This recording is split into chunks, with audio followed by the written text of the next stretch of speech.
Bhopal gas કાંડના કચરા મુદ્દે બબાલ પીથમપુરમાં 2 યુવકનો આત્મદાહનો પ્રયાસ, પોલીસનો લાઠીચાર્જ। મધ્યપ્રદેશના ધાર જિલ્લાના ઔદ્યોગિક ક્ષેત્ર પીથમપુરમાં ભોપાલમાંથી લાવવામાં આવેલા યુનિયન કાર્બાઇડના કચરાનો વિરોધ વધી રહ્યો છે। આ વિરોધ પ્રદર્શનમાં 2 લોકોએ પેટ્રોલ છાંટી આગ ચાંપી આત્મદાહનો પ્રયાસ કર્યો હતો। તેમને ઇન્દોરના હોસ્પિટલમાં દાખલ કરવામાં આવ્યા છે। શુક્રવાર સવારથી જ પીથમપુરમાં બજારો બંધ છે। આ વિરોધમાં બંધને વ્યાપક સમર્થન મળી રહ્યું છે। નાની દુકાનોથી માંડી મોટા વેપાર ધંધાઓ બંધ પાડી રહ્યા છે। અમુક સમર્થકોએ ધનગઢ બસ સ્ટેન્ડ અને આઝાદ ચોક પર પહોંચી રસ્તા ઉપર ચક્કાજામ કરવાનો પ્રયાસ કર્યો હતો, જેથી ત્યાં ઉપસ્થિત પોલીસ સાથે અથડામણ પણ થઈ હતી। પોલીસે અમુક સમર્થકો પર લાઠીચાર્જ કર્યો હતો। તદુપરાંત આ વિરોધ પ્રદર્શનમાં આમરણ ઉપવાસ પર બેઠેલા સંદીપ રઘુવંશીના સમર્થનમાં મોટી સંખ્યામાં ભીડ એકઠી થઈ હતી। સહેલાણાના ધારાસભ્ય કમલેશ ડોડિયાર પણ ધરણા કરી રહ્યા છે।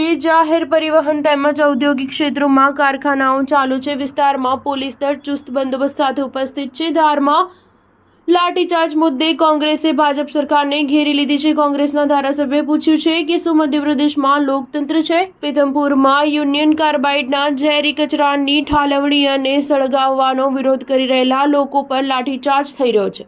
એમપીપીએસસી વિરુદ્ધ આંદોલન કરતા યુવાનોને જેલ ભેગા કર્યા છે। ભોપાલ ગેસ કાંડના 40 વર્ષ બાદ યુનિયન કાર્બાઇડ કારખાનાનો 337 ટન ઝેરી કચરો ગુરુવારે ઇન્દોર નજીક પીથમપુરની એક ઔદ્યોગિક કચરાના નિકાલ એકમમાં ટ્રાન્સફર કરવામાં આવ્યો હતો। આકરી સુરક્ષા વ્યવસ્થામાં ગ્રીન કોરિડોર બનાવી આ ઝેરી કચરાને પીથમપુર ટ્રાન્સફર કરાયો હતો, જેનો સ્થાનિકોએ પર્યાવરણ અને રહેણાંકો પર ગંભીર અસર થવાની ચિંતા સાથે વિરોધ કરી રહ્યા છે।